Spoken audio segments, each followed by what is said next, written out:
సృష్టి దిగిరావడం అనేటువంటి దాంట్లో ఈ 7 అనేటువంటి సంఖ్యకి చాలా చాలా ప్రాముఖ్యమైంది. మొత్తం మీద అంటే మన భౌతికమైనటువంటి సృష్టిలో అంటే ఒక్కొక్క నెంబర్ ఒక్కొక్క రకంగా పనిచేస్తుంది.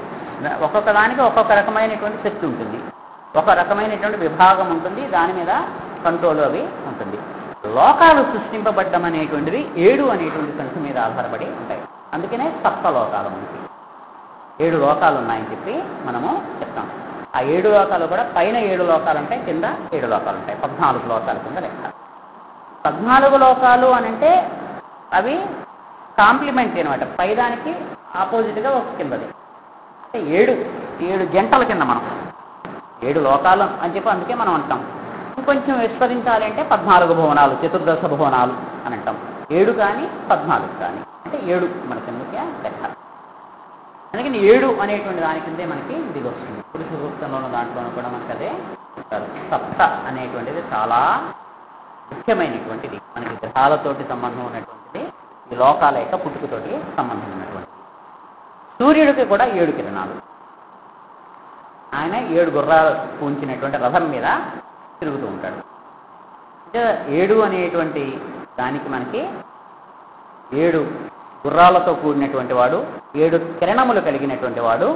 సూర్యుని యొక్క కాంతిలో 7 రంగులు ఉంటాయి. సూర్యుడికి సంబంధించిన ప్రతిదీ 7 చుట్టూ తిరుగుతూ ఉంటుంది. సూర్యుడు నెంబర్ 1, అది వేరు, మనం తర్వాత చెప్పుకుంటాం. సూర్యుడి నుంచి ప్రొజెక్ట్ అయ్యేటువంటిది మనకి 7. అంటే సూర్యుడి చుట్టూ ఈ 7 మనకంటే 7 గ్రహాలు ఆయన చుట్టూ మనకి తిరుగుతూ ఉంటాయి, ఆయన సెంటర్ చేస్తూ ఉంటాయి. అందుకని అన్నీ ఆయన 7 తోటే మనకి ఇస్తూ ఉంటాడు. 7 రంగులు, 7 గుర్రాలు, 7 కిరణాలు, సప్త కిరణుడు ఇలాగా. అంటే సహస్ర కిరణుడు కానీ మనకి 7 లోకాలు ఆయన దగ్గర నుంచి 7 లోకాలు దిగి వస్తాయి. వీటినే ఈ 7 రేస్ అని పిలుస్తాం.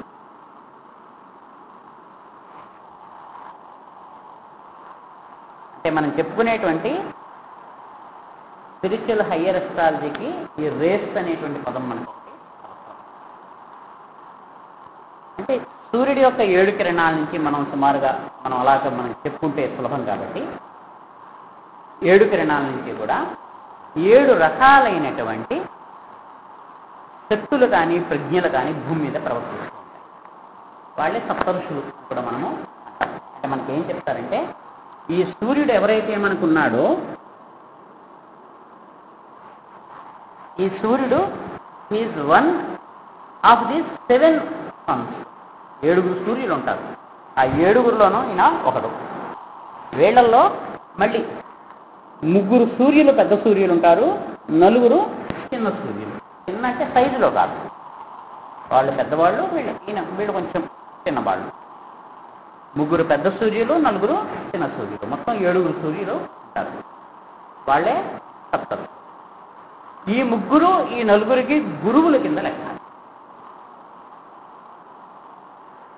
ఈ 3లో ఒకళ్ళని కేంద్రంగా చేసుకుని సూర్యుడు తిరుగుతుంటాడు. సూర్యుడు కూడా అంటే మనం భూమి సూర్యుడి చుట్టూ తిరుగుతాం.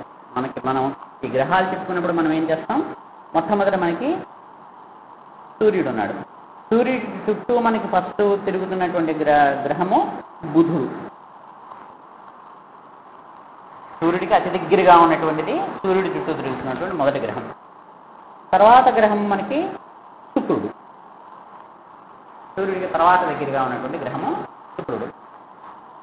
ఆ తర్వాత గ్రహము భూమి. ఈ భూమి చుట్టూ చంద్రుడు తిరుగుతున్నాడు. మనం చిన్నప్పుడు సోషల్లో ఉన్న దాంట్లోనూ నేర్చుకుంటాం. ఈ తర్వాత కుజుడు, తర్వాత గురుడు, తర్వాత శని, తర్వాత యురేనస్, తర్వాత నెప్ట్యూన్, ప్లూటో. ఇలాగా అందరికంటే దూరంగా ఉన్నవాడు ప్లూటో. ఇలాగ మనకి తిరుగుతున్నారు. ఈ సూర్యుని కేంద్రంగా మన సోలార్ సిస్టమ్ అంటే మన సౌర కుటుంబం అంటే ఇదే మన సూర్యుడు చుట్టూ తిరుగుతున్నటువంటి ఎవరి కక్షల్లో వాళ్ళు పరిభ్రమిస్తూ ఉన్నారు వీళ్ళు మనకి. తర్వాత మళ్ళీ ఇది మనం చూసుకుంటాం, ఈ సూర్యుడి చుట్టూ వీళ్ళు ఎలా తిరుగుతున్నారు అనేది మనం చూస్తాం. అయితే ఈ మొత్తము సూర్యుడు కూడా వీళ్ళందరూ తమ చుట్టూ తిరుగుతున్నటువంటి సూర్యుడు ఇంకొక సూర్యుడి చుట్టూ తిరుగుతూ ఉంటాడు. అంటే ఈ సూర్యుడు ఇక్కడెక్కడో ఇంకో సూర్యుడు ఉన్నాడు, ఆ సూర్యుడు చుట్టూ ఈయన తిరుగుతుంటాడు. ఈయన చుట్టూ వీళ్ళు ఎలాగైతే తిరుగుతున్నారో ఈయన ఇంకొకటి చుట్టూ తిరుగుతుంటాడు. ఏ బిందువుని కేంద్రంగా చేసుకునే సూర్యుడు తిరుగుతున్నాడో ఆ బిందువుకి మేరువు అని పేరు పెట్టారు మన వాళ్ళు.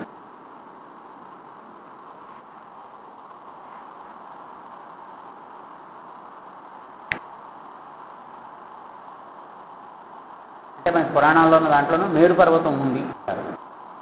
మనకు అట్లాస్లో ఎక్కడా మేరు పర్వతం అనేటువంటి పేరు కనిపించదు. మిగిలిన పురాణాల్లో చెప్పిన అన్ని పర్వతాలు మనకు కనిపిస్తాయి, అన్నిటినీ మనం గుర్తుపట్టగలం. కొద్దిగా పేర్లు మారిపోయి ఉంటాం ఇవి అవి, కానీ మిగతావన్నీ మనకి తెలుసు. వాడు చెప్పినటువంటి హిమాలయాలు ఉన్నాయి, వింధ్య ఉంది, మిగిలినటువంటి మలయ పర్వతాలు అవి ఉన్నాయి, అన్నీ మనకి ఉన్నాయి పురాణాల్లో చెప్పినటువంటి. ఒక్క మేరు పర్వతం మాత్రం. ఎందుకనంటే మేరు అనేటువంటి నిజానికి పర్వతం కాదు, అంటే మనం చూసేటువంటి ఫిజికల్ పర్వతం కాదు. దేనిని కేంద్రంగా చేసుకుని సూర్యుడు తిరుగుతున్నాడో ఆ బిందువుకి మేరువు అని పేరు పెట్టారు. మామూలుగా కూడా చెప్తారు మనకి. ఏ సత్యనారాయణోత్సవం ఏదో చేస్తూ ఉంటే దాంట్లో ఈ నవగ్రహాల పూజ మనకి చేస్తారు.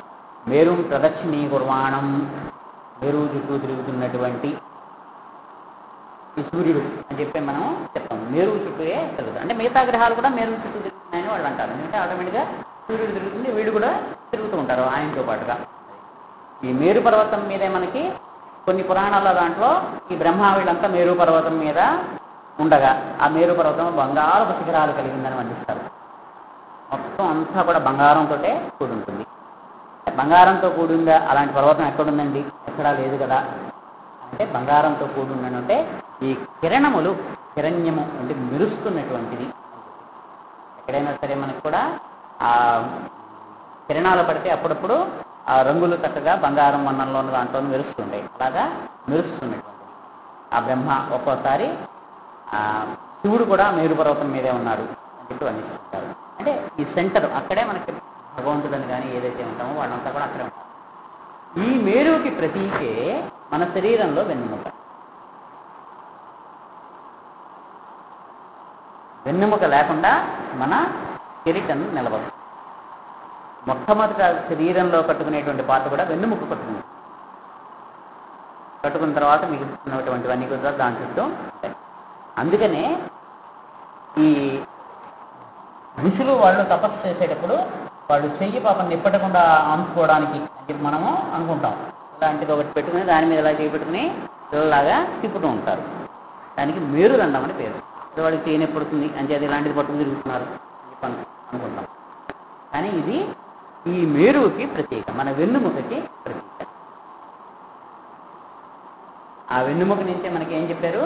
ఆ వృత్రాసురుడు అనేటువంటి రాక్షసుడు ఉన్నాడు, ఇతను ఎవరు చంపలేకపోతున్నారు అంటే ఆయన ఏ ఆయుధంతో కూడా తావకూడదు, అంటే ఏ లోహంతో తావకూడదు అని ఇలా వరాలు పొందాడు.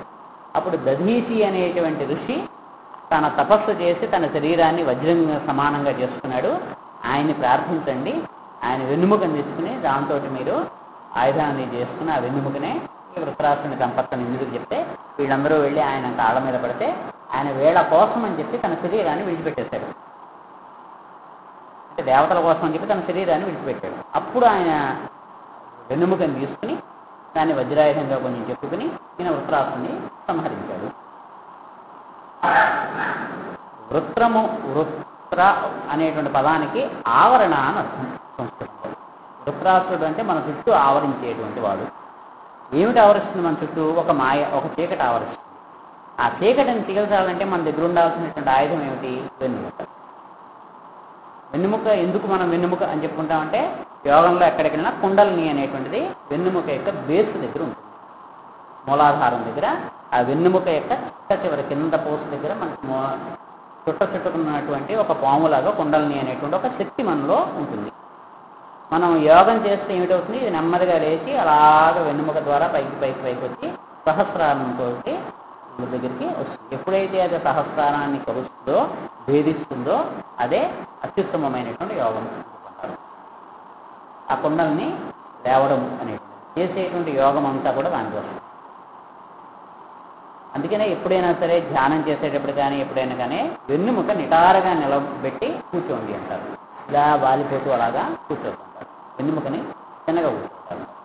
అందుకే ఈ స్పైనల్ కార్డ్లో ఉండేటువంటి ఫ్లూయిడ్ని తీయొద్దని మాస్టర్ గారు చెప్తారు. కొన్ని వాటిని ఆపరేషన్స్కి వాటికి కూడా ఆ స్పైనల్ కార్డ్లో ఉండేటువంటి ఫ్లూయిడ్ దాన్ని కూడా వాళ్ళు తీస్తారు. అది స్థితి పరిస్థితుల్లో చేయొద్దు అని చెప్తారు. అయితే వెన్నుముకని మనం ధ్యానం చేసుకుంటే, ఆ కుండల్ని మనం ధ్యానం చేసుకుంటే దాని ద్వారా మనకు మూలాధారం నుంచి సహస్రారానికి వెళ్ళడం అనేటువంటి దారి మనకి తెలిస్తే, ఈ మేరు అనేటువంటి కేంద్రం ఏదైతే ఉందో అంటే ఈ సూర్యుడు కూడా ఎవరి చుట్టూ తిరుగుతున్నాడో ఆ కేంద్రం మనకు తెలుస్తుంది. ఈ సూర్యుడు అలాగే ఈ ముగ్గురు సూర్యుల్లో ఒకళ్ళ చుట్టూ, ఈ సూర్యుడు మళ్ళీ ఇంకో సూర్యుడు చుట్టూ తిరుగుతుంటాడు. అంటే ఈ 7 ఒక గ్రూపు, ఈ 7 సూర్యులు, ఈ 7 సూర్యులు మళ్ళీ ఇంకొక 7 సూర్యుల గ్రూప్ ఉంటుంది, వీళ్ళకంటే పెద్ద గ్రూప్ అది. అందులో ఒకటి చుట్టూ వీళ్ళు తిరుగుతుంటారు. ఇలా ఇలా ఇలా తిరుగుతూనే ఉంటారు. అందుకే సృష్టి అనేటువంటి అనాది అనంతము అన్నారు. ఇది ఎక్కడికి అయిపోతుందండి అనేది కాదు.